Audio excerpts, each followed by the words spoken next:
going on, people? Gen Sports Corner back at you for February 21st, 2024. Been a little minute, but I was chilling, relaxing over the All-Star break, and I have a lot to talk about when it comes to the Philadelphia 76ers. But before I get into it, make sure you like, subscribe, hit the notification bell. Takes 5 seconds. See, 5 seconds is going already. So let's go ahead and get into the episode and talk about a few things. So the first thing that's on my mind is Doc Rivers, okay? And we're looking at the squad under Nick Nurse and what they've been able to do this year versus what they were able to do the past couple years with Doc Rivers. And the differences have been stark. And I've gone over this before, but I think a lot of interesting things have come out, particularly with JJ Reddick. And I'm reading an article that came out yesterday on the Philadelphia Voice. And the article dated February 20th, 2024 by Seamus Clancy notes JJ Reddick says Doc Rivers is always making excuses. And I want you to sit there, digest that, take it in, and think about what was just said. JJ Reddick never played under Doc Rivers. Never played under Doc Rivers with the Sixers. Did play under Doc Rivers for a few years out in LA with the Clippers, though. So he's very familiar with Doc Rivers and a lot of the successes and failures in the playoffs that they've had. And one thing he said comes back to one word that starts with an A, and that is accountability. Okay. He said JJ Reddick went off on Doc Rivers, his former coach, on ESPN on Tuesday morning. And this is what happened. Okay. JJ Reddick calls out former head coach Doc Rivers, who he will be replacing on ESPN ABC's NBA Finals coverage. And he says, I've seen the trend for years. The trend is always making excuses. Doc, we get it.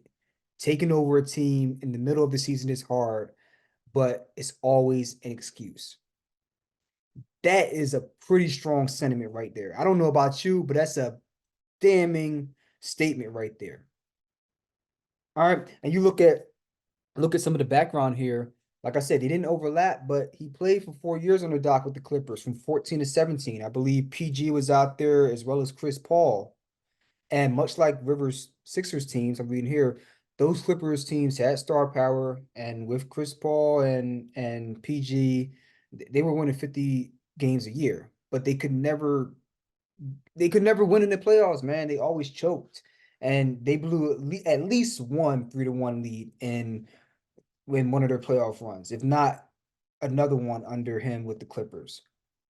But I mean, that just speaks to every stop he's been to, outside of getting that title in Boston with the original big three, he hasn't had a whole lot of success. And you look at him now, he's with the Milwaukee Bucks. And since he's taken over in the middle of the season, when they fired their head coach, they've gone 3-7. Think about that. They've been 3-7 since he took over. I mean, look, we have more games to play, but is it going to be more of the same? I'll be more interested to see what they look like in the playoffs, come playoff time, because I believe they're one game ahead of us right now in the standings. I have to check the schedule, but when it comes time to get down to the nitty-gritty, you have Giannis on your team. Now, I'm not familiar with what they have left now. I believe they still have Middleton and a couple other pieces, but I believe Drew Holiday's gone, and you have maybe one or two pieces that are gone from last year. How did they perform in the playoffs? Did they have a deep run? Do they get knocked out in the first or second round?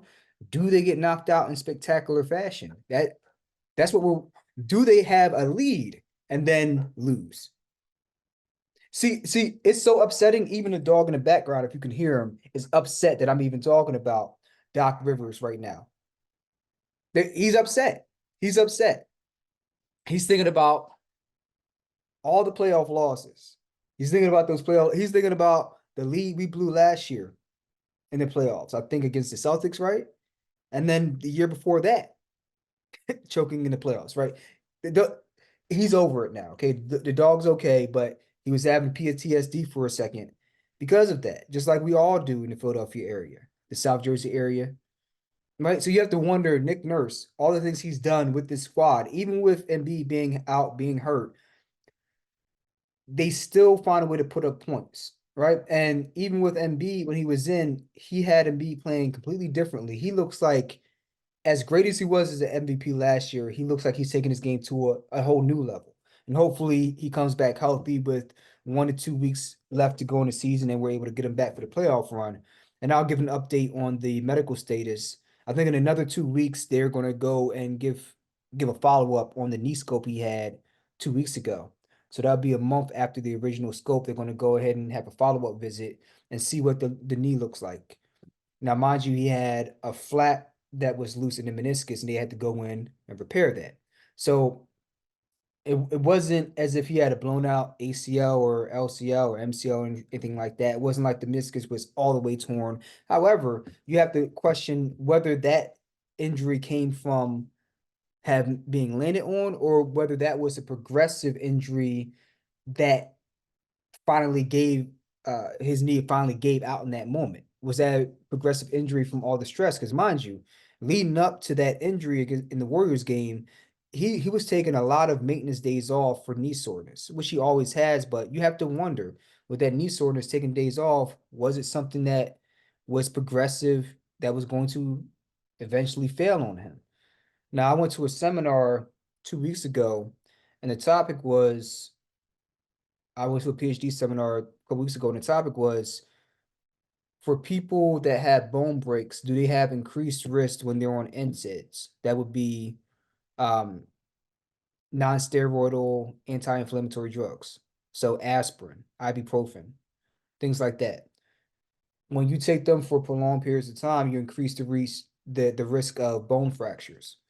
And I can't speak for other drugs, steroidal drugs or other painkillers, but you have to wonder, as more studies are done on these painkillers or whatnot, if you're taking them all the time, especially if you're trying to manage an injury and knee pain, and any doctor, any medical doctor, I'm a PhD, soon to be a PhD, but any medical doctors out there, people with a lot of medical expertise, maybe you can enlighten me or add some value to this conversation here. If you're taking injections of anti-inflammatory drugs, possible steroidal drugs, or corticosteroids, what have you, does that increase the risk of bone fractures and or possibly ligament damage over time? You have to wonder that, because not just Embiid, but a lot of these athletes, they're taking painkillers. Maybe they smoke a little weed to manage the pain, take days off, a combination of all three or a couple of them, whatever. What are the long-term effects of these things? We've seen it with Brett Favre. Brett Favre had a very, very bad painkiller addiction. And people, you look at him, he rarely missed a game, if ever. He had one of the longest consecutive games played streak in NFL history. He might still hold the record. But one of the big reasons he was able to do that was because he was taking painkillers for a lot of those big hits he was taking. So I wonder the same thing with Embiid. Is this a byproduct of lifestyle or medication, or just constant pounding on the knees, going up and down the court, dunking, shooting jump shots or whatnot? These are things that I'm curious about. But nonetheless, I think that we will have more clarity on this injury 10 to 14 days from now, and then we will have a better time frame of when he will rejoin the team, and if he rejoins the team, if he'll have enough time to get a few games in, because typically you want to get back to regular range of motion exercises, then you want to get 5-on-5, get some simulated games eventually, and then hopefully you can get 1 to 2 games in to knock the rust off a little bit before the playoffs. Hope, and we'll see what the timeline is, though. Let me know what you guys think on that and the Doc Rivers situation, because I'm telling you right now, Nick Nurse has Embiid. He has his team playing at a high level with or without Embiid. And I'm curious to see, we already see what they can do with Buddy Hield. Great pickup, by the way, before the trade deadline. And I'm curious to see how Kyle Lowry fits into this equation. Mind you, just got him off the buyout market. The Heat weren't going to keep him, so the Heat traded for Terry Rozier, the first round pick, and the Heat were able to get Terry Rozier and basically dump Kyle Lowry's salary. But what they were saying was, Eric Spoelstra was saying, and it could be lip service, but I don't think so, especially in conjunction with some of the footage that I've seen from him playing this year. He has juice left in the tank. They didn't get rid of him because he can't play anymore. Is he the 5, 6 time All-Star he was with Toronto? No. But can he still bring you juice off the bench and be a great facilitator at the point guard spot? Absolutely. And he still shoots the three ball very, very well, shooting 38 or 38.8% from three this year. 38.5% from three on four and a half attempts per game. Very, very good. And that average is brought down by some of the recent games he was playing where he wasn't getting a lot of starting time and people were in and out of the lineup with the Heat as well. And he wasn't playing some of the recent games because they were waiting for the buyout market. So you don't want to get injured and anything of that nature. But the guy can still shoot the three, and he still is a really, really good passer. So that is what's intriguing to me. And him and Nick Nurse have that relationship. He knows what is expected out of him, and Nick Nurse knows what to expect out of Kyle Lowry. And he fits into the system perfectly. Why? Because of his player archetype and because they know each other. There's not going to be anything lost in translation. So you have Kyle Lowry coming over here, and he's obviously going to back up Tyrese Maxey. But for all intents and purposes, he's going to be kind of your starting point guard. So Tyrese Maxey will start at starting point guard. I would assume with Buddy Hield being the starting shooting guard. But then eventually, as you get into the game, you're going to have other people come out and Maxey stay in, and then Kyle Lowry will come in, and then Maxey will move to shooting guard, and Kyle Lowry will be your point guard. And I think as great as Maxey has been, and I agree with this article I'm reading from LibertyBallers.com, Paul Hudrick, shout out to you for the article. As good as he is as a facilitator, he's even better as an off-the-ball scorer, which is a perfect scenario for Kyle Lowry to walk into. You can go back to being a facilitator. You can go back to being one of the guys getting all the minutes, being on the floor incessantly, and you get a chance to gel with this team as you wait for the hopeful return of Joel Embiid going into the playoffs. So I like the move. I think he fits in very, very well. And let's go ahead and look at this. We'll look at some of the things that people had to say about him after this trade. Okay. I'm reading this article. It says, make no mistake, the Heat didn't move on from him because he couldn't play anymore. They clearly viewed Scary Terry as an upgrade, but they needed Kyle Lowry's salary in order to complete the deal. So, especially in the NBA, the way the salary structures work, they work in weird ways. And a lot of time when you're making these trades, you often will throw in a player, not necessarily because you want to get rid of them, but because you need to match salaries from both sides or they won't allow the trade to go through. And I'm looking at this, and we're talking about from Eric Spoelstra's mouth. He said he'll bring a lot of veteran leadership, and he still has talent. The thing about Kyle is you evaluate him based on how the team does. And basically, everywhere he's been for the last decade plus, he's been able to impact winning with organizations. And he did, including his time in Toronto. Unfortunately, they went through us to get to that championship in 2019.